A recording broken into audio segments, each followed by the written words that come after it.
भागलपुर में अपराधियों में पुलिस का इकबाल खत्म हो गया है। उनकी बानगी बुधवार देर शाम देखने को मिली, जहां भागलपुर जिले के नाथनगर थाना क्षेत्र अंतर्गत केबी लाल रोड स्थित स्वर्णकार दुर्गा स्थान के समीप सिल्क कपड़ा कारोबारी मोहम्मद अफजाल की अपराधियों ने गोली मारकर हत्या कर दी।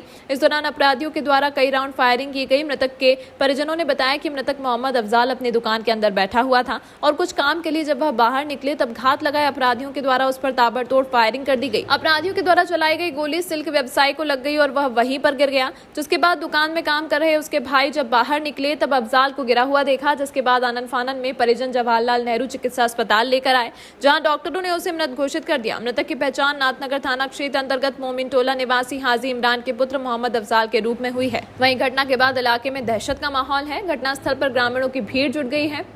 वहीं घटना की जानकारी मिलने के बाद Bhagalpur SSP Baburam, city SP स्वर्ण प्रभा, सिटी एसपी शुभम आर्या, ललमटिया थाना अध्यक्ष मिथिलेश कुमार, नाथनगर थाना अध्यक्ष मोहम्मद सज्जाद हुसैन, मधुसूदनपुर ओपी अध्यक्ष महेश कुमार, ततारपुर थाना अध्यक्ष सुनील कुमार झा और डॉग स्क्वाड की टीम अपने दल बल के साथ घटनास्थल पर पहुंची और पूरे मामले की तहकीकात में जुट गए। घटनास्थल पर से पुलिस ने 9 खोखा बरामद किया है। मामले को लेकर भागलपुर सीनियर एसपी बाबूराम ने बताया कि सिल्क व्यवसायी की हत्या हुई है। मौके से काफी संख्या में खोखा बरामद किया गया। मृतक को 4 गोली लगी है। मामले की गहन जांच की जा रही है। बहुत जल्दी अपराधियों को गिरफ्तार कर पूरे मामले का उद्भेदन किया जाएगा। ऐसा लगता है कि 6-7 गोली चलिए तभी पट आवाज़ आई है और जब ये लोग 1 मिनट के बाद इसके और दूसरे कजिन भाई वगैरह बाहर जब निकले हैं तो ये ऑन रोड पड़ा हुआ था, वो मारने वाले इसको मार के निकल गए थे। कितने गोली लगे? देखिए उसको तो आवाज़ से तो ऐसा लगता है कि 6-7 से ऊपर ही है। एक आदमी में तो आदमी फिर भी सर्वाइव कर सकता है, वो ऐसा लगता है कि काफ़ी ज़्यादा गोली लगी है। अभी एक व्यवसायी की यहाँ गोली मारकर हत्या कर दी गई है नाथनगर में। इस पे यहाँ जो खाली खोखा है काफ़ी संख्या में मिला है और लगता है 4 गोली लगी है। तो हॉस्पिटल में ले जाते के क्रम में उनकी डेथ हो गई है। तो ऐसा लग रहा है कि जो भी लोग थे वो हत्या करने के इरादे से ही आए थे। तो अभी जाँच की जा रही है, जल्दी ही इसका उद्भेदन करके अपराधी की गिरफ्तारी सुनिश्चित की जाएगी।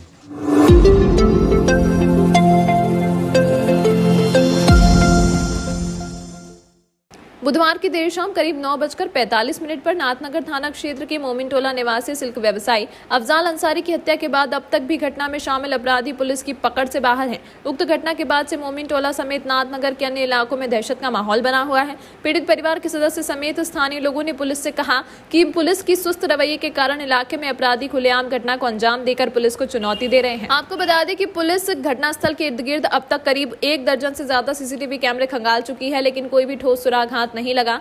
आज दोपहर पोस्टमार्टम के बाद मृतक मोहम्मद अफजाल का शव घर पर जैसे ही पहुंचा तो लोगों के परिजनों के आंसू नहीं रुक रहे थे। स्थानीय लोगों से मिली जानकारी के मुताबिक रात करीब 8:30 पर मिट्टी दी जाएगी।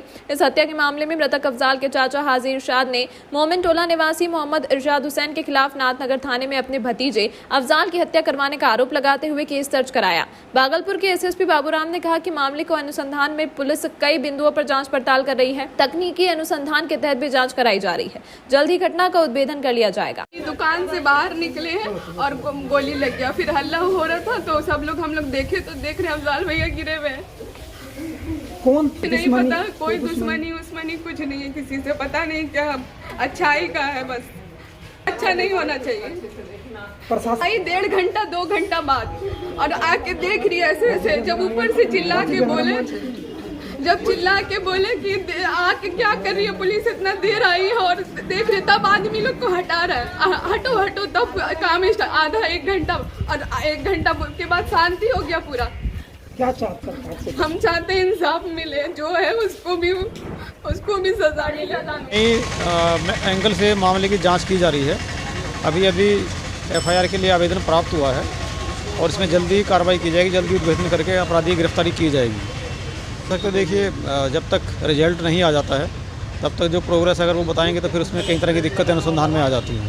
देख रहे हैं और जो भी भागने वाले रास्ते, सभी रास्तों पर सीसीटीवी फुटेज प्राप्त किया गया है, उनका अवलोकन किया जा रहा है और भी तकनीकी अनुसंधान की मदद से, और हम लोगों ने गुप्तचरों से भी पूछताछ की है और इसमें जल्दी ही इस केस का खुलासा किया जाएगा।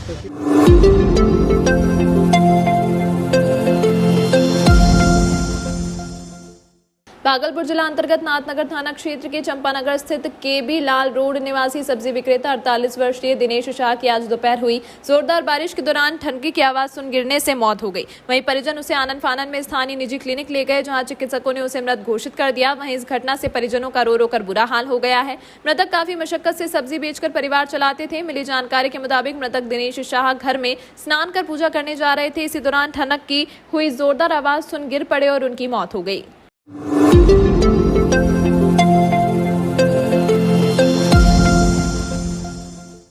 मां का दर्द कौन समझ सकता है, यह आप भली भांति जानते हैं। बुधवार को एक मां अपने बेटे को न्याय दिलाने के लिए रो रो कर अपना हाल बयां कर रही थी। यह मामला जगदीशपुर थाने के भवानीपुर का है, जहां एक महिला को डायन बताकर गांव के ही दबंगों के द्वारा पिटाई कर दी गई थी, जिसके बाद उसने जगदीशपुर थाने में लिखित आवेदन दिया था।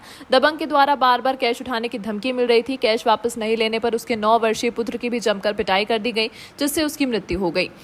उसने इसकी लिखित शिकायत जगदीशपुर थाने में दी, लेकिन कोई सुनवाई नहीं की गई, जिसको लेकर कई बड़े अधिकारियों से मिली और कोर्ट में भी केस दर्ज कराया, जहां से कोर्ट ने उसकी सुरक्षा को लेकर उसे एक गार्ड प्रोवाइड किया, लेकिन दबंग अपनी दबंगई से बाज नहीं आ रहे हैं। फिर से वही धमकी मिलने लगी, जिसको लेकर महिला एसएसपी बाबूराम के कार्यालय पहुंची और एसएसपी से सुरक्षा की गुहार लगाई। वहीं एसएसपी ने टीम गठित करके अपराधी को गिरफ्तार करने का आदेश दे दिया है। अब देखना यह है कि इस मां को कब तक इंसाफ मिलेगा। मेरे भाई 9 साल का था, अगले सोमवार उसको ईंट से और मुंह में कुचल के निर्मम तरीके से हत्या कर दिया है सर। और 4 महीना बीत गया, अभी तक गिरफ्तारी एक भी नामजद का नहीं हुआ है। कौन लोग इसमें आरोपी हैं, कौन लोग शामिल हैं? जयराम मंडल, बिहारी यादव, डीजल तौती, अशोक शाह, चंपा देवी, महेंद्र दा। हत्या का कारण क्या था? हत्या का कारण यह था कि मेरी माँ को डाइन करके मारता था। क्या बोलता है? डान कई मारे जब बाबू आपको डन कहता है? यह डान के पैसों ले ले 16,000 और दूसरी पंचायत मारना हो चले घरों टूकी कमरा करे बुला तुला सब बड़ी देने ले आपने सब बात बोले बिहारी ज्यादा ना।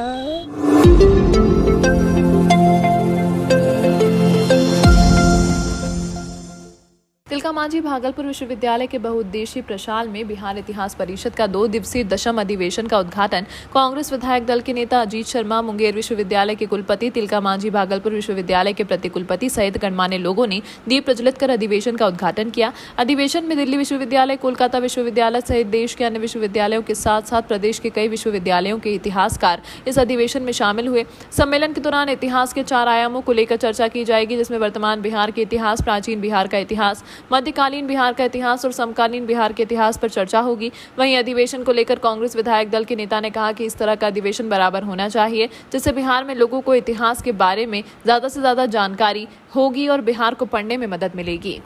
यहाँ पर इतिहास के जो 4 आयाम हैं, 4 भाग हैं। प्राचीन बिहार का इतिहास, मध्यकालीन बिहार का इतिहास, आधुनिक बिहार का इतिहास और कंटेम्प्रेरी समकालीन बिहार के इतिहास पर इसमें चर्चाएं होगी।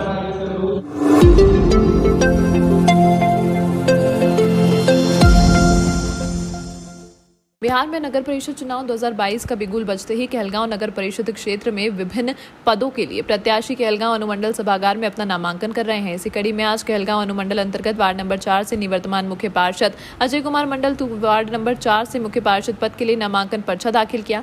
नामांकन पर्चा दाखिल करने के बाद बाहर निकले अजय कुमार के समर्थकों ने फूलमाला पहनाकर उनका गर्मजोशी के साथ स्वागत किया और जिंदाबाद के नारे लगाए। वहीं निवर्तमान मुख्य पार्षद अजय कुमार मंडल ने पत्रकारों से मुखातिब होते हुए कहा कि मैंने इस बार भी वार्ड नंबर 4 से मुख्य पार्षद के लिए कहलगांव अनुमंडल सभागार में नामांकन पर्चा दाखिल किया है। मेरे क्षेत्र की जनता मेरे साथ है। मैंने अपने कार्यकाल में अपने क्षेत्र में रोड, नाली, लाइटिंग सहित कई आवश्यक कार्य किए हैं। मुझे पूर्ण विश्वास है कि इस बार भी मेरे क्षेत्र की जनता मुझे भारी मतों से जिताएगी। मैं जनता के पास ये आया हूँ, शहर का जो मूलभूत समस्या है, अभी जो मुख्य पार्षद अगर मैं चुना जाता तो स्वतंत्र होकर काम करूंगा और मुझे अनुभव है, मैं इस काम को भली भांति कर सकता हूं। और जो भी पार्षद आते हैं उनको आप देख लीजिए, मेरा 2.5 साल के वर्क को देखिए, काम को मुख्य पार्षद के रूप में देखिए और कहलगांव नगर पंचायत के सारी जनता को मैं एक बार अपील करता हूं, मुझे अगर पुनः आप लोग लाते हैं, मैं 5 साल में कहलगांव की दिशा और दशा को बहुत अच्छा बदल दूंगा, आदर्श नगर पंचायत के रूप में मैं इसका नाम में जगह बनाऊंगा।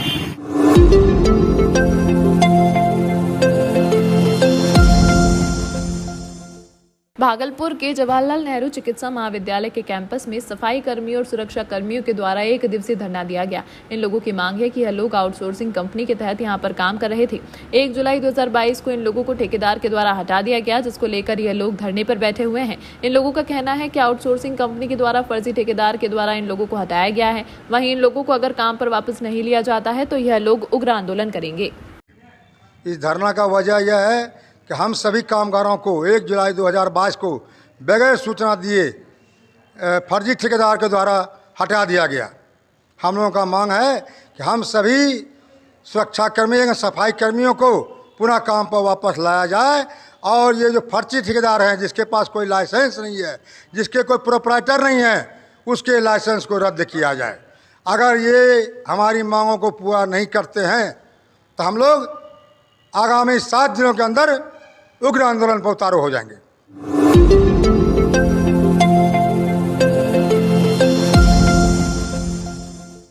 विश्व स्वरैया जयंती अभियंता दिवस पर आज अभियंत्रण सेवा समन्वय समिति की ओर से कंबाइंड बिल्डिंग के विश्वेश्वरैया परिसर में भव्य सांस्कृतिक कार्यक्रम का आयोजन किया गया। संस्थान के मुख्य संरक्षक इंजीनियर दिनेश प्रसाद ने डॉक्टर एम विश्वेश्वरैया की 161वीं जयंती और 56वें अभियंता दिवस समारोह को लेकर सभी को बधाइयां दी। वहीं कार्यक्रम का उद्घाटन बिहार सरकार के भवन निर्माण विभाग के अवकाश प्राप्त विशेष सचिव इंजीनियर कश्यप कुमार गुप्ता ने किया। समारोह के मुख्य अतिथि के रूप में अरविंद कुमार अभियंत्रण महाविद्यालय के प्राचार्य, पुष्पलता झारखंड के पेयजल अभियंता ओम प्रकाश उपस्थित थे। कार्यक्रम के दौरान सबसे पहले विश्वेश्वरैया की प्रतिमा पर माल्यार्पण कर पुष्पांजलि दी गई। उसके बाद अभियांत्रिकी गोष्ठी का आयोजन हुआ। उसके बाद सांस्कृतिक कार्यक्रम का आयोजन किया गया। कार्यक्रम में भागलपुर रेडियो स्टेशन से कलाकार के साथ साथ देवघर, दुमका और स्थानीय कलाकारों ने भी अपनी प्रस्तुति दी। प्रत्येक वर्ष की भांति भागलपुर में जितने सारे अभियंतागण हैं वो मिलकर के विश्वेश्वरैया जी का कार्यक्रम हम लोग मनाते हैं। विश्वेश्वरैया जी का कार्यक्रम 15 सितंबर को हम लोग का ये निर्धारित समय है। सभी इंजीनियर, सभी डिपार्टमेंट के, बिजली विभाग हो, यांत्रिक विभाग हो, सिविल डिपार्टमेंट हो, भागलपुर नगर निगम का हो, बुडको हो, अन्य सारे डिपार्टमेंट के आरसीडी हो, मतलब जितने विभाग के अभियंता हैं भागलपुर शहर में कार्यरत, सभी लोगों के सहयोग से ये कार्यक्रम मनाया जाता है।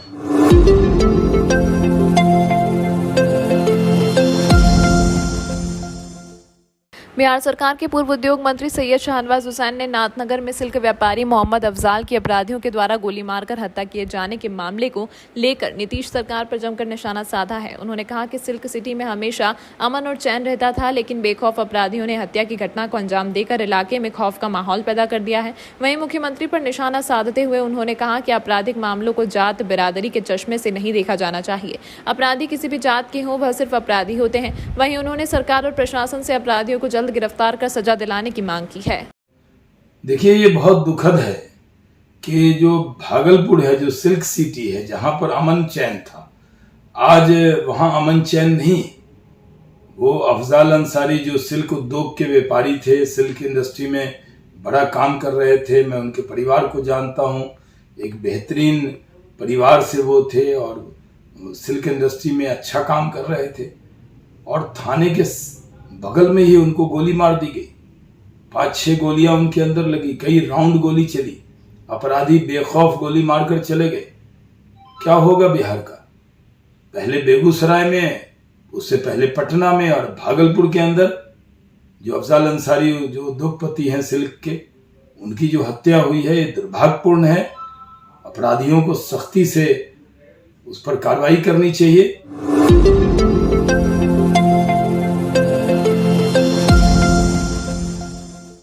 दुर्गा पूजा को लेकर दुर्गा पूजा महासमिति की बैठक अध्यक्ष सोनू घोष की अध्यक्षता में की गई, जिसमें कई बिंदुओं पर चर्चा हुई। कोरोना के कारण 2 सालों से हर्षोल्लास के साथ पूजा नहीं मनाई जा रही थी और सरकार के द्वारा जारी गाइडलाइंस के अनुसार ही लोग पूजा अर्चना कर रहे थे, लेकिन इस बार छूट मिलने पर महासमिति के द्वारा अच्छे तरीके से दुर्गा पूजा मनाने को लेकर तैयारियां की समीक्षा की गई। वहीं विसर्जन रूट पहले की तरह ही रहेंगे। विसर्जन के दौरान विद्युत आपूर्ति बंद होने से शहरवासियों को होने वाली परेशानियों को कम से कम किस प्रकार से किया जाए, इसको लेकर चर्चा की गई।